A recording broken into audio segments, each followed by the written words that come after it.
नमस्कार और स्वागत है। कभी सोचा है कि हमारी आंखें, ये छोटे से कमाल के अंग, हमें ये पूरी रंगीन दुनिया कैसे दिखा पाते हैं? आज हम भौतिकी के एक बहुत ही मजेदार चैप्टर, मानव नेत्र तथा रंग बिरंगा संसार का एक तेज रिवीजन करने वाले हैं।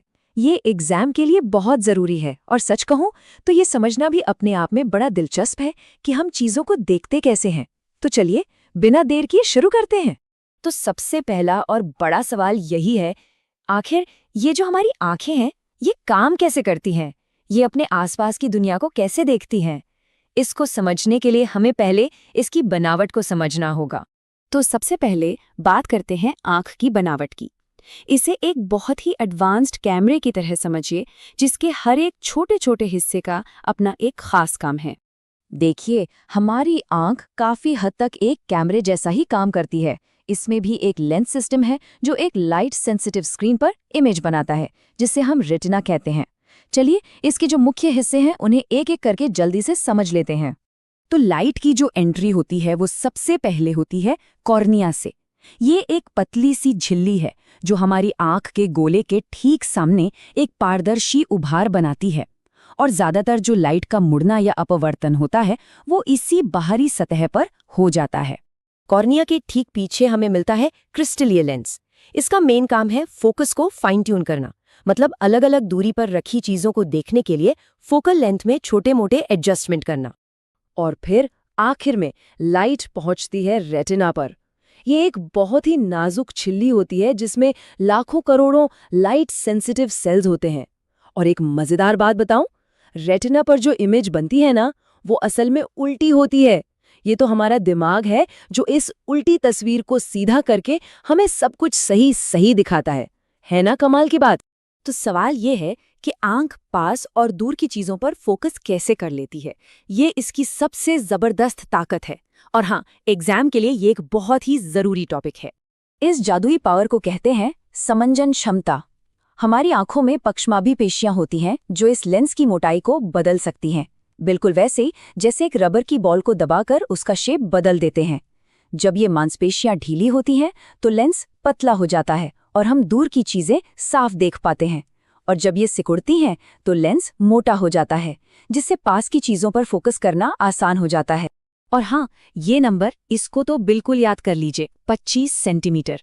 ये वो कम से कम दूरी है जिस पर रखी कोई भी चीज बिना किसी जोर के एकदम साफ देखी जा सकती है। इसे हम स्पष्ट दर्शन की अल्पतम दूरी भी कहते हैं।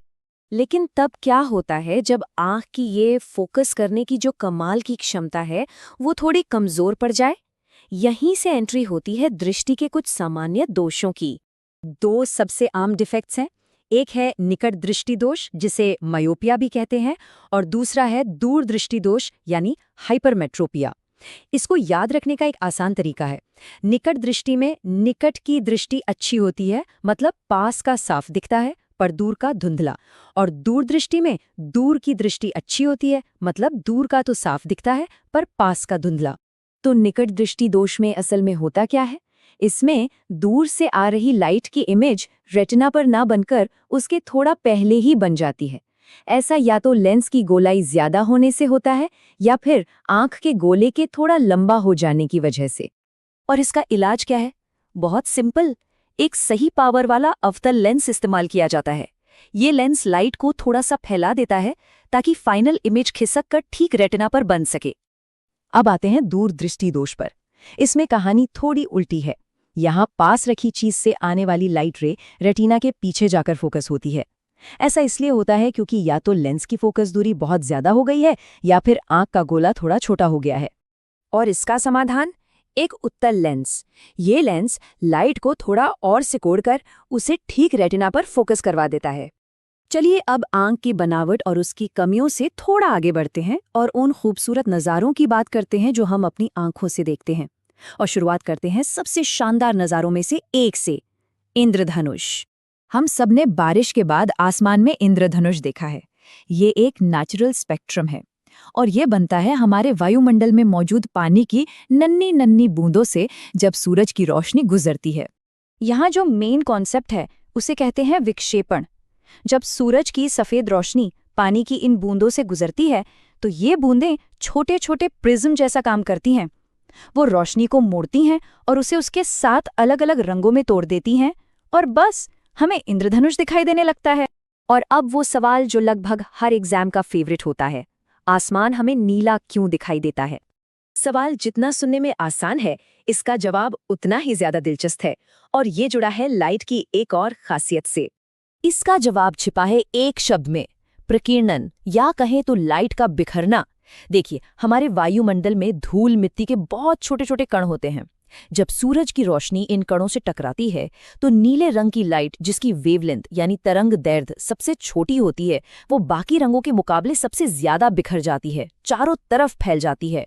और यही बिखरा हुआ नीला प्रकाश जब हमारी आंखों तक पहुंचता है तो हमें पूरा आसमान नीला दिखाई देता है। चलिए अब फटाफट से एक क्विक रिवीजन कर लेते हैं उन मेन पॉइंट्स का जो एग्जाम के लिए सबसे ज्यादा जरूरी हैं।